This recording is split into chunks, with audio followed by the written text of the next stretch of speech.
നമ്മുടെ ശരീരത്തെ റീചാർജ് ചെയ്യാനും ഹോർമോൺ ബാലൻസ് നിലനിർത്താനും ഉറക്കത്തിനുള്ള പ്രാധാന്യം വളരെ വലുതാണ്. ആവശ്യത്തിന് ഉറക്കം ലഭിക്കാതിരുന്നാൽ സ്ട്രെസ് ഹോർമോണായ കോർട്ടിസോൾ, വിശപ്പ് നിയന്ത്രിക്കുന്ന ലെപ്റ്റിൻ, ഗ്രെനിൻ എന്നീ ഹോർമോണുകളെ ബാധിക്കുമെന്ന് വിദഗ്ധർ പറയുന്നു. ഇതാകട്ടെ ശരീരത്തിൽ കൊളസ്ട്രോൾ കൂടുന്നതിലേക്കായിരിക്കും നയിക്കുക. വേണ്ടത്ര ഉറക്കം ലഭിക്കാതിരിക്കുകയോ അല്ലെങ്കിൽ അല്പസമയം മാത്രം ഉറങ്ങുകയോ ചെയ്യുന്നവരിൽ ലോ ഡെൻസിറ്റി ലിപ്പോപ്രോട്ടീൻ അഥവാ ചീത്ത കൊളസ്ട്രോൾ എന്നറിയപ്പെടുന്ന LDL അളവ് കൂടുതലായിരിക്കുമെന്നാണ് പല പഠനങ്ങളിലും പറയുന്നത്. അപ്പോൾ ഉറക്കക്കുറവ് മൂലം കൊളസ്ട്രോൾ കൂടുന്നത് എങ്ങനെയാണെന്നറിയണ്ടേ? നല്ല കൊളസ്ട്രോൾ എന്നറിയപ്പെടുന്ന HDL 35 മില്ലിഗ്രാം പെർ ഡെസിലിറ്ററിനും 45 മില്ലിഗ്രാം പെർ ഡെസിലിറ്ററിനും ഇടയിലാകുന്നതാണ് ആരോഗ്യകരം.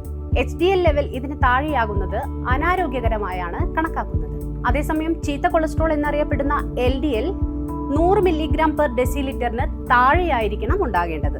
100നും 150നും ഇടയിലുള്ള LDL ലെവൽ ബോർഡർ ലൈനായി കണക്കാക്കപ്പെടുന്നു. ഇത് 150ൽ കൂടുമ്പോഴാകട്ടെ ഗുരുതരമാണെന്നാണ് ഡോക്ടർമാർ പറയുന്നത്. ദിവസേന 6 മണിക്കൂറിൽ താഴെ മാത്രം ഉറങ്ങുന്നവർക്ക് ചീത്ത കൊളസ്ട്രോളായ LDLന്റെ അളവ് കൂടുകയും നല്ല കൊളസ്ട്രോളായ HDL അളവ് കുറയുകയും ചെയ്യും. അതുപോലെ അമിതമായി ഉറങ്ങുന്ന ഒരാളിലും ചീത്ത കൊളസ്ട്രോളിന്റെ അളവ് കൂടും. കൊളസ്ട്രോളിന്റെ അളവിനെ മാത്രമല്ല, മാനസിക സമ്മർദ്ദം, ഹോർമോൺ ഇംബാലൻസ്, ശരീരത്തിൽ നീര് വന്ന് തടി കൂടൽ എന്നിവയെയും ഉറക്കക്കുറവ് സാരമായി ബാധിക്കും. ഓരോ പ്രായത്തിലും എത്ര സമയം ഉറങ്ങണമെന്നതിനെ കുറിച്ച് നമ്മൾ മുമ്പൊരു വീഡിയോ ചെയ്തിട്ടുണ്ട്.